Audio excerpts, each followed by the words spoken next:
issues raised following the ministry's appearance before the joint parliamentary committees of trade and industry. My attention has been drawn to reports in some sections of the media and the distorted and misleading allegations made at another sitting of these joint committees sitting by the member for Aldai constituency that have misrepresented what I said at the sitting of the joint committees of agriculture, trade, when I appeared on Monday 25th June 2018. I strongly feel that I have an obligation to clarify.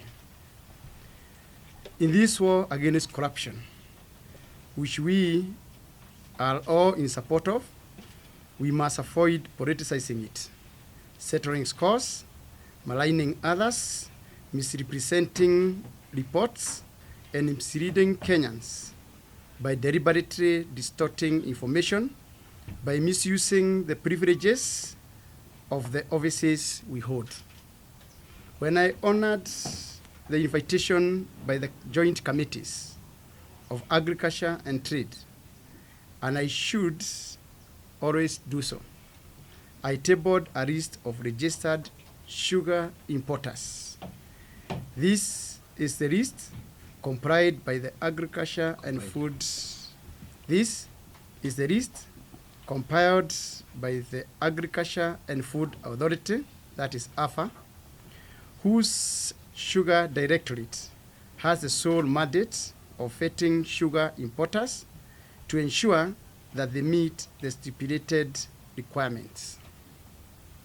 In the list that I tabled, that is on Monday, there were 48 companies registered as importers of white refined sugar for industrial use.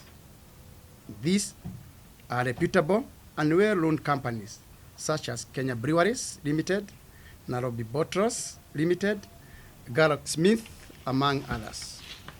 For clarity, it is important that Kenyans know that the directorate licenses qualified companies to import either table of industrial sugar. It is important to note that not all companies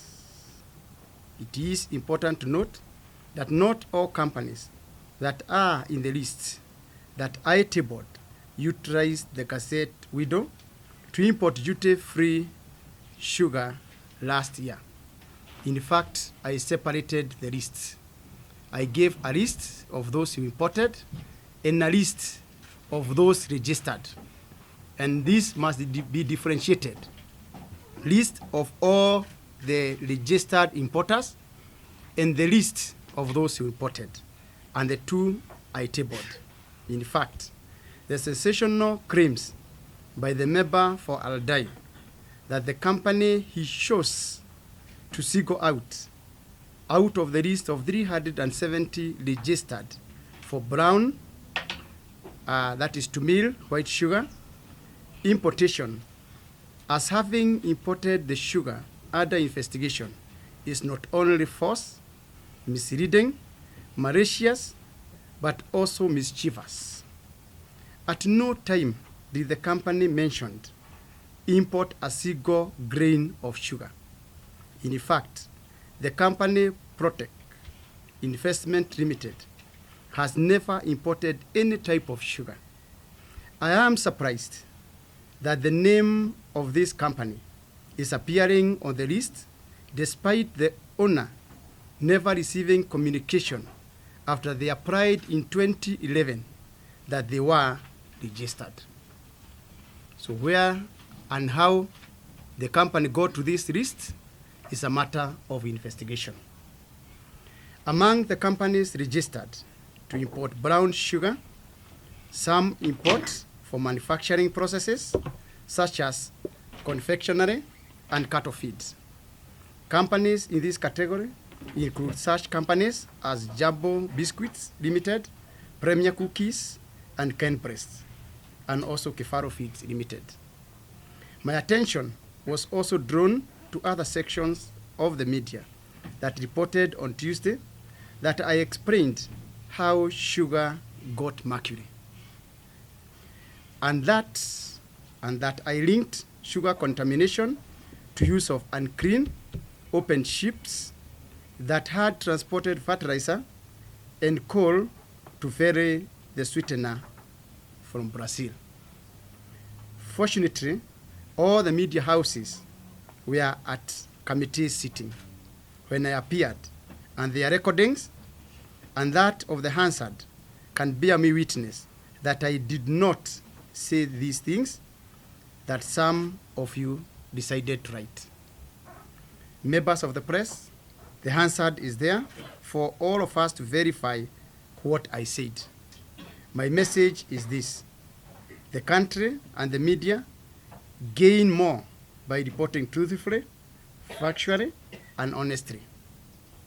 This is a matter of national importance and should be treated as such. Not somebody waking up because you want to be popular or please his masters. Think by drawing the name of the president or members of his family that is going to in any way intimidate or chicken anybody out of this fight. I want to assure you, the more you attack, the more we strengthen our resolve. Is there any question?